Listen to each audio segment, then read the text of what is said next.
కాబట్టి ఒక సౌహృద్భావ వాతావరణంలో రెండు రాష్ట్రాలు అభివృద్ధి చెందాలి. ఆ రకంగా రెండు రాజధానుల మధ్య కూడా ఒక గ్రీన్ ఫీల్డ్ ఎక్స్ప్రెస్ వే ఉండాలని చెప్పి ఆ నిర్ణయం జరిగింది. అదేవిధంగా రాయలసీమ నుంచి అమరావతికి కనెక్టివిటీని కూడా పెంచే విధంగా కూడా నిన్న ఒక ప్రాజెక్ట్ పై ఒక అగ్రిమెంట్ కి రావడం జరిగింది.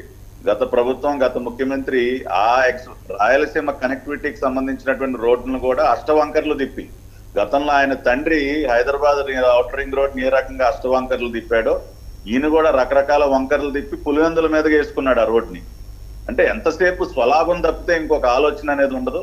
కాబట్టి వాళ్ళు ఆ రకంగా పనిచేస్తూ మేము రాష్ట్ర హితం కోసం పనిచేస్తా ఉన్నాం. రాయలసీమ అమరావతి కనెక్టివిటీని కూడా పెంచే విధంగా కూడా నిన్న ఒక ప్రాజెక్ట్ కి అంగీకారం తెలపడం జరిగింది. ఆ రకంగా ఈ ప్రజా రాజధాని అమరావతి రీచ్ అవటానికి రాష్ట్రం నలుమూల నుంచి కూడా కనెక్టివిటీని పెంచే కార్యక్రమం కూడా మేము ముందుకు తీసుకెళ్తూ ఉన్నాం. పట్టాభి గారు మీరు అన్నట్లు గత ప్రభుత్వం అమరావతిని వదిలేసింది, అందులో ప్రజలు కూడా తిరస్కరించారు. 3 రాజధానులను ప్రజలు డిసిసిగా తిరస్కరించారు. ఉత్తరాంధ్రలో రాయలసీమలో ఫలితాలే అందుకు ఉదాహరణ. అందువల్ల ఇప్పుడు అమరావతి పైన డిస్ప్యూట్ లేదు. డిస్ప్యూట్ ఉండాల్సిన వాళ్ళకు కూడా ప్రజలు క్లియర్గా వర్డిక్ట్ ఇచ్చారు కనుక సో ఇప్పుడు 1,00,000 కోట్లు ఖర్చు అవుతుంది అని గతంలో అంచనా వేశారు. ఇప్పుడు కాస్ట్ ఎస్కలేషన్ కూడా బాగా అయ్యి ఉంటుంది, చంద్రబాబు నాయుడు కూడా చెప్పారు. సో ఇప్పుడు ఎంత ఖర్చు అవుతుందని అంచనా, అందులో కేంద్ర ప్రభుత్వం ఇస్తుంది అని కూడా మీరు అన్నారు కనుక ఈ బడ్జెట్లో ఏమైనా అనౌన్స్మెంట్ ఒక 50,000 కోట్లు కేంద్ర ప్రభుత్వం అమరావతి స్పెషల్ గ్రాంట్ ఇచ్చి ఒక ఏడాదికో 10,000 కోట్ల చొప్పునైనా 50,000 కోట్లన్నా సాయం చేయకపోతే అమరావతి రాష్ట్ర ప్రభుత్వ వనరులతో పూర్తి చేయడం అంత సులభం కాదు. అఫ్కోర్స్ అది ఎంత రెవెన్యూ జనరేట్ అయినా ఇనీషియల్గా అయితే ఇన్వెస్ట్మెంట్ అవసరం. సో కేంద్ర ప్రభుత్వం నుంచి నిర్దిష్టంగా ఏమైనా యాక్సెప్టెన్స్ వచ్చిందా? గతంలో అయితే మేము 1,500 కోట్లు ఇస్తాం, high court building, secretariat building, assembly building నుంచి మాకే సంబంధం అని గతంలో వైఖరి తీసుకున్న సందర్భం కూడా ఉంది. మీరు అన్నట్లు ఔటర్ రింగ్ రోడ్ గతంలో కూడా అన్నారు. జగన్మోహన్ రెడ్డి ప్రభుత్వం అమరావతి వదిలేసింది కనుక ఔటర్ రింగ్ రోడ్ కూడా వదిలేసింది. కనెక్టివిటీని కూడా గతంలో అంగీకరించింది కానీ వదిలేసింది. నిర్దిష్టంగా కేంద్ర ప్రభుత్వం అమరావతికి ఏమైనా ప్రత్యేక గ్రాంట్ ఇవ్వబోతుందా? ఇప్పుడు అమరావతికి సంబంధించి కేంద్ర ప్రభుత్వ సహకారమే కాకుండా ఇంకా ఇతరత్ర రకరకాల ఫైనాన్సింగ్ మోడల్స్ కూడా ఉన్నాయి. వాటన్నిటిని కూడా చంద్రబాబు నాయుడు గారు పరిశీలిస్తున్నారు.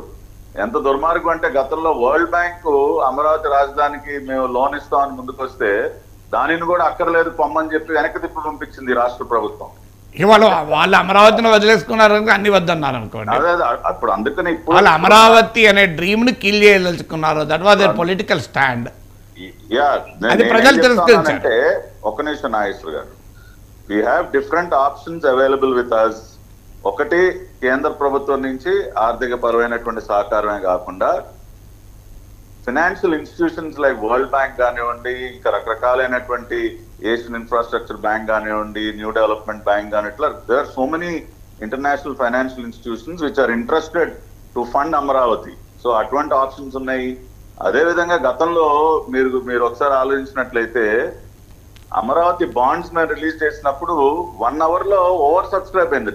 వి got double of what is required. So ఆ రకంగా కూడా ఆ రోజున ఫండ్స్ కి ఏం ఇబ్బంది లేకుండా ఫండ్స్ సేకరించడం జరిగింది. అంతేకాకుండా వాల్యుబుల్ ల్యాండ్ బ్యాంక్ కూడా అమరావతి రాజధానిలో మనకు అందుబాటులో ఉంది. అనేక రకాలైనటువంటి సంస్థలు అమరావతిలో పెట్టుబడులు పెట్టడానికి సిద్ధంగా ఉన్నాయి. కాబట్టి there are different models available with us. Amaravati ఒక రకంగా ఒక సెల్ఫ్ ఫైనాన్సింగ్ మోడల్ గా కూడా మనం మార్చొచ్చని చంద్రబాబు నాయుడు గారు అటువంటి ఆలోచన కూడా చేశారు. కాబట్టి నిధులకి కొరత అనేది ఉంది. అంటే రాష్ట్ర ప్రభుత్వ ఖజానా పైన భారం పడకుండా మొత్తం మనం రాష్ట్ర ఖజానాను మొత్తం ఒక అమరావతి రాజధాని నిర్మాణానికే ఖర్చు చేస్తామని, ఆ ఖర్చు చేయాలన్న ఆలోచన కూడా రాష్ట్ర ప్రభుత్వానికి లేదు. ఎందుకంటే there are other priorities also. ఇప్పుడు ఒక పోలవరం ప్రాజెక్టు, అమరావతి, ఈ రెండే కాకుండా ఇంకా అదర్ ప్రయారిటీస్ కూడా ఉన్నాయి. రాష్ట్ర ఖజానా నుంచి మనం ఖర్చు చేయాల్సినటువంటి ప్రాజెక్ట్స్, అదేవిధంగా ఇంప్లిమెంట్ చేయాల్సిన వెల్ఫేర్ స్కీమ్స్ కూడా ఇంకా ఉన్నాయి. కాబట్టి మొత్తం ఖజానా పైన మొత్తం భారం పడకుండా ఫేజ్డ్ మేనర్ లో ముందు మా ప్రయారిటీ ఏంటి, government complex area, core capital area ఏదైతే ఉందో దాన్ని పూర్తి చేయాలి. ఏది సెక్రటేరియట్ బిల్డింగ్స్ కానివ్వండి, ఇప్పుడు న్యూ హైకోర్టు కన్స్ట్రక్షన్ ఏదైతే స్టార్ట్ అయిందో అది కానివ్వండి, అదేవిధంగా ట్రంక్ ఇన్ఫ్రాస్ట్రక్చర్ ఏదైతే ఉందో మెయిన్ రోడ్స్ కానివ్వండి, సీడ్ యాక్సెస్ రోడ్స్ కానివ్వండి, అవి అదేవిధంగా రైతులకు ఇచ్చినటువంటి ప్లాట్స్ డెవలప్మెంట్ అనేది కూడా ప్రయారిటీగా పెట్టుకున్నాం.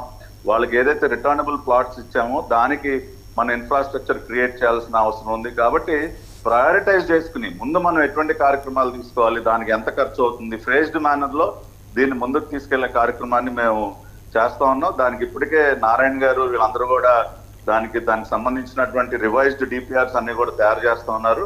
ఆ రకంగా స్టెప్ బై స్టెప్ మేము దీన్ని ముందుకు తీసుకెళ్తాం. మాస్టర్ ప్లాన్ ప్రకారం రైతులతో చేసుకున్నటువంటి ఒప్పందం ప్రకారం జరుగుతుంది.